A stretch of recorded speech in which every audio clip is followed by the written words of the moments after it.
क्रिस्त में मेरे प्यारे भाइयों और बहनों, जब हम मां मरियम के पास आते हैं तब हमारी भावनाएं मां मरियम के प्रति धन्यवाद और आभार से उभर आती है। हम जो कुछ मांगते हैं वह देती है, हालांकि हम जो कुछ नहीं मांगते वह भी प्रदान करती है।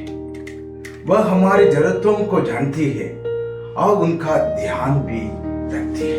वह हमारे जीवन के हर एक पल में हमारे साथ जुड़ी हुई है।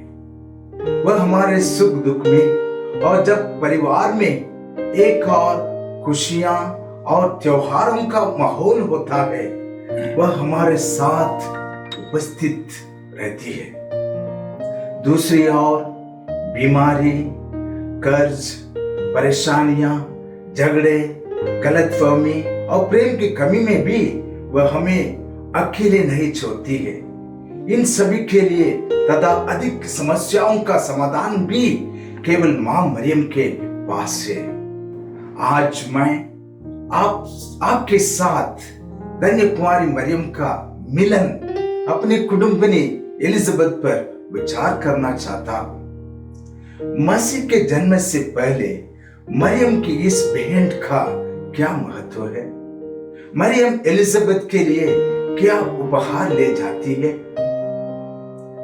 धन्य कुमारी मरियम का एलिजाबेथ से भेंट का पर्व कलीसिया में लगभग 600 वर्ष पहले से मनाया जाने लगा। कई सालों तक यह पर्व 2 जुलाई को मनाया जाता था। हाल ही में इसी मई के महीने के अंत में 31 को रख गया है। माता कलीसिया मई महीने में मां मरियम को विशेष रूप से आदर व सम्मान देती है। क्रिस्त में मेरे प्यारे भाइयों और बहनों, धन्य कुमारी मरियम की एलिजाबेथ से भेंट हमें 3 बातें याद दिलाती है। पहला, माता मरियम की यात्रा। दूसरा, साथ में समय बिताना। और तीसरा, मिलन समारोह। माता मरियम शीघ्रता से यूदा के एक पहाड़ी प्रदेश में अपनी कुटुंबिनी बहन एलिजाबेथ से मिलने जाती है। गलीलिया से यूदा के पहाड़ों तक और खतरनाक रास्ते पर अकेले यात्रा करना माता मरियम के लिए असुविधाजनक था। यह अवश्य उनके लिए एक कठिन काम था, लेकिन एलिजाबेथ को मदद करने की जरूरत थी। वह 6 महीने की गर्भवती थी। वह गांव के कुएं से पानी लाने, अपने बगीचे में फसलों की देखभाल करने में, बाजार में जाकर खरीदारी करने में असमर्थ थी। जैसे ही माता मरियम को पता चला कि एलिजाबेथ 6 महीने की गर्भवती है, उसने तुरंत उनके पास जाने का फैसला किया और लगभग 3 महीनों तक उनकी सेवा की।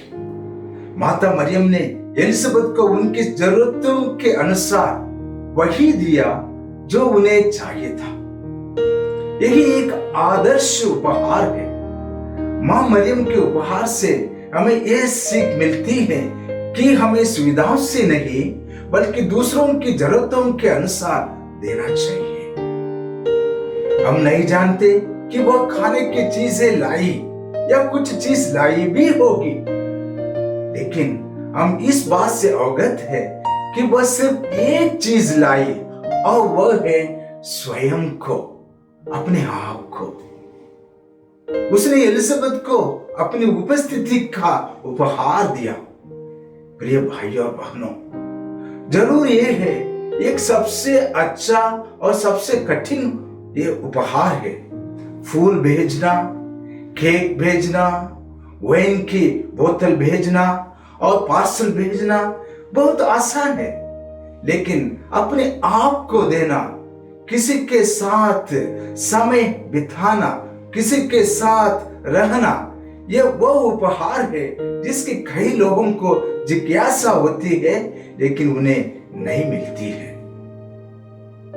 हम अपने बुजुर्ग माता पिता को सभी प्रकार के आरामदायक सुविधाएं देकर उन्हें घर पर एक नौकरानी के साथ अकेला छोड़ देते हैं, लेकिन वह नहीं है जिसे वह चाहते हैं। वे आपकी व्यक्तिगत उपस्थिति व समय चाहते हैं। मां मरियम का मिलन हम सबों के लिए एक अच्छा उदाहरण है जिसे हम अपने जीवन में पालन कर सकते हैं, क्योंकि सिर्फ उपहार व सुविधाएं देने से नहीं बल्कि अपना समय और मौजूदगी से ही हम अपनों को सच्चे खुशी दे सकते हैं। हमें लोगों से मिलने और उनके साथ रहने के लिए समय निकालना चाहिए, और यही सबसे बड़ा उपहार हम एक दूसरों को दे सकते हैं। दूसरों की सेवा करने के लिए हमें अपना आराम के दायरे से बाहर निकालना आवश्यक है। साथ ही साथ खुद का समय और संसाधनों का उनके लिए अर्पित करना होगा।